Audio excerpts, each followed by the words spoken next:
Hi, fourth graders. Today, we will read a new story called The Birdseed Thief. Here, we will discover an unwelcomed guest that helps itself to food that doesn't quite belong to him. Hopefully, our characters find a way to fix this problem.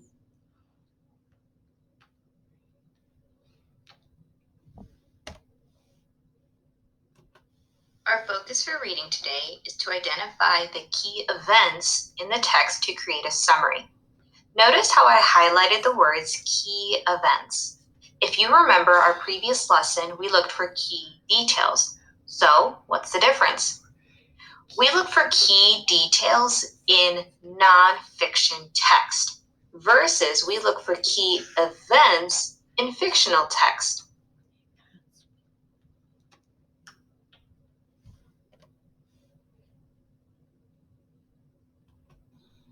The Birdseed Thief.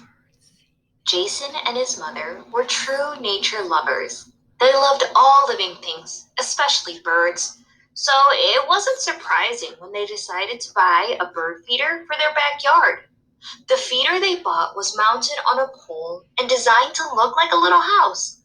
They chose what they thought was a good location, placing it near a big leafy tree. Jason filled the feeder with a variety of food, including sunflower seeds and suet. Before long, the local birds were stopping by. Jason and Mom were delighted.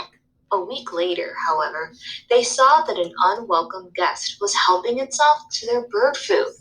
A squirrel had jumped from the big tree to the feeder. It gobbled up the bird food. Jason and Mom immediately moved the feeder away from the tree. However, that didn't deter the persistent creature. The next time, the squirrel brazenly climbed the pole and had itself a feast. The situation called for drastic measures.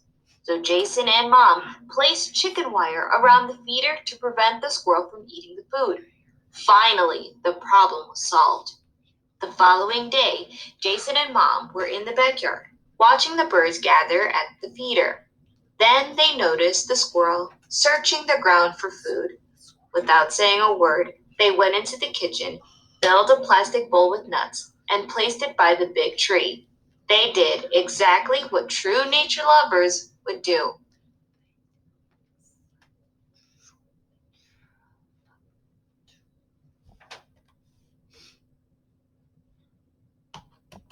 Let's look back at our text to refer to our key events that took place. I noticed in paragraph 1 we were introduced to a lot of information. For instance, here we meet Jason and his mother, who are the main characters in the story. We learn that they are nature lovers. They love all living things, but they especially love birds. It's because of that they decided to buy a bird feeder. Then in paragraph 2, we know that Jason and his mom were so happy because the birds were enjoying their food. This, however, changes in paragraph 3, where I underlined the event where a squirrel now is introduced to our story. This squirrel uses the tree to jump onto the feeder to eat all of the bird's food. We know that this is a problem because in paragraph 4, we looked at the different ways that Jason and his mom come up with to prevent the squirrel from taking the food. After countless tries, they finally solved the problem in the end. Then, as they were enjoying watching the birds continue to now come into the safe bird feeder, we realized that Jason and his mom, because they're nature lovers, they decided to then help the squirrel by giving it some nuts as well.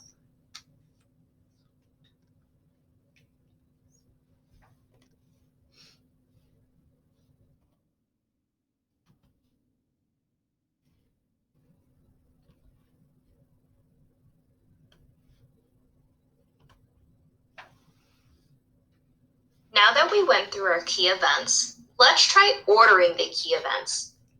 Off to the right-hand side, you're going to notice the 6 key events that we underlined and looked at in our story. They are not in order currently.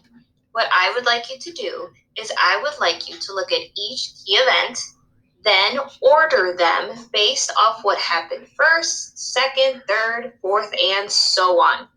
From there, you can read it aloud to yourself because ordering the key events also helps us create our summary.